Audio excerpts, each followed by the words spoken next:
আফসানা পিয়া, নারীরা জ্যোতিষদের কাছে বেশি যায় এরকম একটা সমাজের ধারণা আছে এবং ধারণা অনেক সময় শক্তিশালী বাস্তবতার চাইতে। বাংলাদেশের নারীদের, কর্মজীবী নারী হোক, সাধারণ গৃহ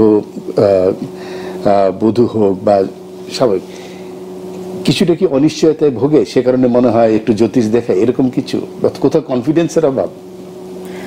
ধন্যবাদ আপনাকে।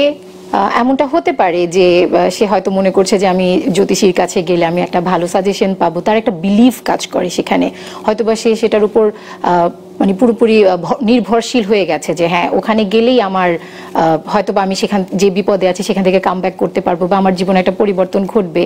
আর নারীরাই যে বেশি যায়, আমি আমার দিক থেকে বলবো যে আমি কিন্তু আমার বন্ধু বান্ধব বা বড় ভাইদেরকেই শুনেছি যে তারা যাচ্ছে। আসলে ছেলেরাও অনেক যায়, কিন্তু বলে নারীদের কথা। হ্যাঁ, মানে আমাদের উপর দিয়ে হয়তোবা বিষয়টা চলে যাচ্ছে। আপনার গ্রাহক কারা বেশি?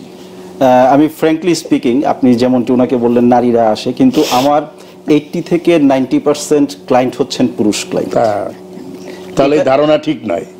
এখানে কিন্তু আমার উপরে যে গ্রহের প্রভাব রয়েছে তারও কিন্তু একটা প্রভাব পড়ছে আমার কর্মে, সে অনুসারেই কিন্তু ক্লায়েন্টরা আমার কাছে আসেন।